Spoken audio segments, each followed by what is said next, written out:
ইমাম হুসাইন ও কারবালার ঘটনা আমার মতো বাহাদুরি বা কে আছে, যেহেতু আমাকে রাসূলুল্লাহ সাল্লাল্লাহু আলাইহি ওয়াসাল্লাম নিজ বীরত্বদানে ধন্য করেছেন। আমি যে প্রিয়নবীর বীরত্বের প্রকাশস্থল। ইবনে সাদ এবং তার পরামর্শদাতারা যখন দেখল যে ইমামে পাক একাই কুফা আর সিরিয়ার বিখ্যাত বীর বাহাদুরদের বীরত্ব ও শৌর্য বীর্যকে মাটিতে মিশিয়ে দিলেন, তখন তারা সিদ্ধান্ত নিল যে এক একজন করে যুদ্ধ করার বদলে ইমামের উপর চতুর্দিক থেকে তীর বর্ষণ করতে হবে। যখন তিনি প্রচণ্ড জখমে জর্জরিত হয়ে যাবেন, তখন পবিত্র ওই দেহকে বর্ষার আঘাতের লক্ষ্য বানাতে হবে। কাজেই ওই নরাধমদের নির্দেশে তীরন্দাজেরা চারপাশ থেকে তার প্রতি তীর বৃষ্টি শুরু করে দিল। অনবরত তীরের আঘাতে ইমামে পাকের ঘোড়া এতই আহত ও কাহিল হয়ে পড়ল যে চলার মতো শক্তি ও তেজ হারিয়ে ফেলল।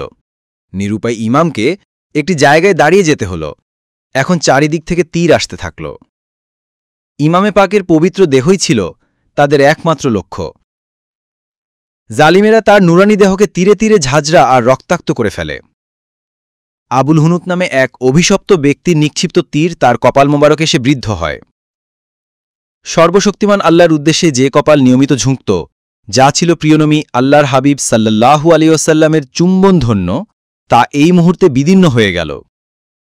রক্তের ফিনকি ধারায় নুরানি চেহারা মোবারক লালে লাল হয়ে গেল। তিনি চেহারা মোবারকে হাত ফিরালেন, বললেন, বদনসিব, তোমরা তো রাসূলুল্লাহ সাল্লাল্লাহু আলাইহি ওয়াসাল্লামের দুঃখবোধকেও গ্রাহ্য করলে না।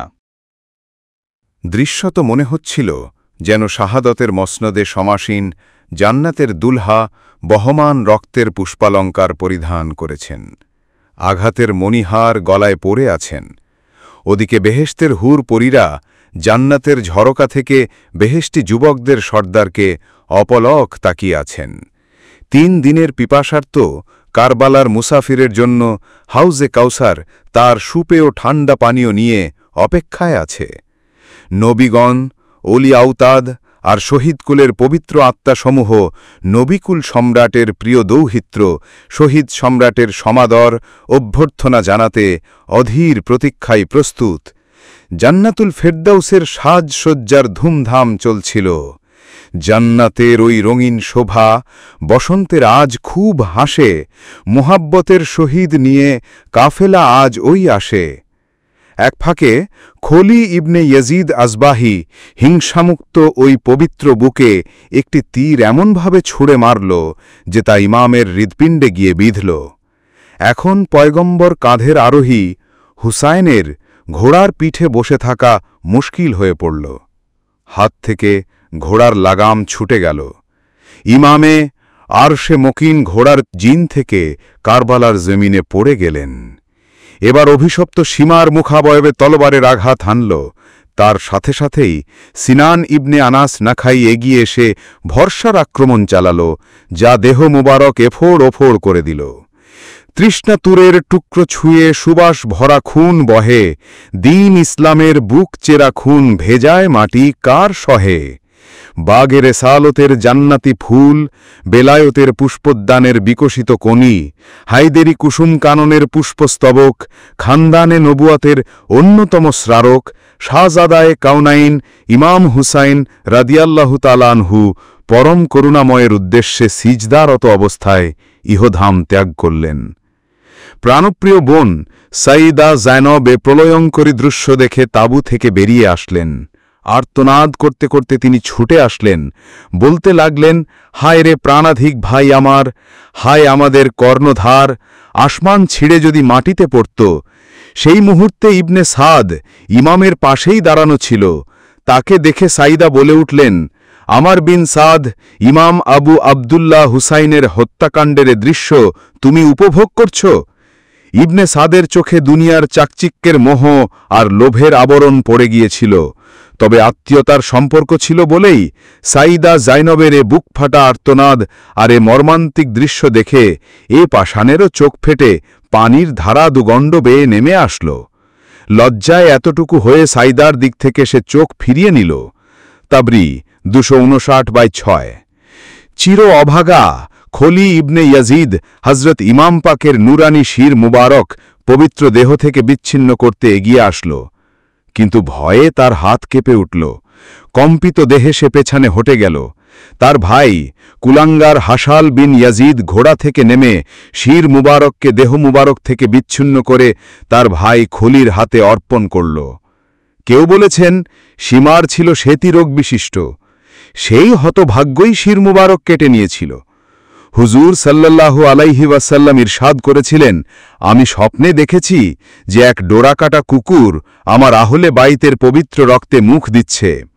হযরত ইমাম জাফর সাদেক রাদিয়াল্লাহু তাআলা আনহু বলেন, সেই স্বপ্নের ব্যাখ্যা 50 বছর পরে প্রকাশ পেল, যখন শ্বেতি রোগী সীমার জুলজৌশান ইমামে পাকের রক্ত বহিয়েছিল। হযরত মুহাম্মদ বিন উমার বিন হাসান রাদিয়াল্লাহু তাআলা আনহুম বলেন, আমি কারবালায় হযরত হুসাইন রাদিয়াল্লাহু আনহুর সাথে ছিলাম। তিনি সীমারকে দেখে বললেন, আল্লাহ ও তার রাসূল সত্য। রাসূলুল্লাহ সাল্লাল্লাহু আলাইহি ওয়াসাল্লাম ইরশাদ করেছিলেন যে, আমি এক ডোরাকাটা কুকুর আমার আহলে বাইতের পবিত্র রক্তে মুখ দিতে দেখেছি। তাজকিরাতে সিবতে ইবনে জৌজিতে রয়েছে, ইমামের পবিত্র দেহে ৩৩টি বর্ষার জখম, ৪০টি তরবারির জখম এবং তার পিরহান শরীফে ১২১টি তীরের ফুটো বা ছিদ্র ছিল। বেহায়া বদনসিব পাষণ্ডেরা খুলে নিল তার পবিত্র দেহের সবগুলো কাপড়। মস্তকবিহীন দেহ মোবারক থেকে তার জুব্বা শরীফ কাইস বিন মোহাম্মদ বিন আসাদ নিয়ে ফেলল। হুর বিন কাব নিল পায়জামা মুবারক। আসওয়াদ বিন খালিদ জুতো জোড়া খুলে নিল। আমর বিন ইয়াজিদ পাগড়ি মুবারক নিল। চাদর মুবারক নিল ইয়াজিদ বিন সুবল। সিনান ইবনে আনাস নাখাই বর্ম আর আংটি লুঠে নিল। বনু মহসলের জনৈক ব্যক্তি তরবারি নিয়ে ফেলল, যা পরবর্তীতে হাবিব বিন বাদিলের বংশে আনিত হয়। এতটা জুলুম অনাচার করার পরও সিরিয়া ও কুফার পাষণ্ড খুনিদের হিংসা বিদ্বেষের আক্রোশ মেটেনি। চির দুর্ভাগারা ইমামের পবিত্র শরীরের উপর ঘোড়া দৌড়িয়ে তাকে ছিন্ন ভিন্ন করে ফেলে। এ পাশবিক উন্মত্ততার পর ইয়াজিদি দস্যুনা পর্দানসীন পবিত্র মহিলাদের তাঁবুতে প্রবেশ করে, আহলে বাইতের যাবতীয় মালামাল লুট করে নেয়। তাবরি। কারবালার এই বিজন মাঠে জুলুম অত্যাচারের মরু ঝড় বয়ে গেল। গুলশনে মুস্তাফা সাল্লাল্লাহু আলাইহি ওয়াসাল্লামের পুষ্পকলিরা টর্নেডোর বলি হয়ে গেল। লুণ্ঠিত হল আলীর ঘরবাড়ি, উৎপাটিত হল জাহারার সজীব কানন, দলিল মথিত করা হল প্রিয় নবীরে সাজানো কুঞ্জ। বিজন পরিবেশে শিশুরা হয়ে গেল ইয়াতিম, বিধবার শ্বেতবাস নিলেন সম্ভ্রান্ত বিবিগণ। বিশ্ব মুসলিমের পরম শ্রদ্ধেয়রা আজ বরণ করলেন করুণ বন্দিদশা। ৬১ হিজরির ১০ মুহররম পবিত্র জুমার দিন সংঘটিত হল এ মর্মান্তিক ঘটনা। সেদিন ইমাম পাকের বয়স ছিল ৫৬ বছর ৫ মাস ৫ দিন। সত্যানুরাগীন অহংকার সেই প্রাণপণ যোদ্ধা সেদিন মাতামহের সাথে কৃত অঙ্গীকার পূর্ণ করেছিলেন। সত্যের উপর প্রতিষ্ঠিত থেকে আপনজনদের নিয়ে এমন দৃঢ়চিত্তে নিজ প্রাণ আল্লাহর পথে উৎসর্গ করেছিলেন, যার কোনো নজির পাওয়া যাবে না। এমনই নজির রেখে গেলেন ইমাম হুসাইন হাসর তক। ভুলবে না সে এই অবদান, সর্বদা যে খুঁজবে হক। আল্লামা মোহাম্মদ শফিউ কারভি রাহমাতুল্লাহ আলাইহি প্রণীত ও হাফিজ মোহাম্মদ আনিসুজ্জামান অনুদিত শামে কারবালা গ্রন্থ থেকে সংক্ষেপিত।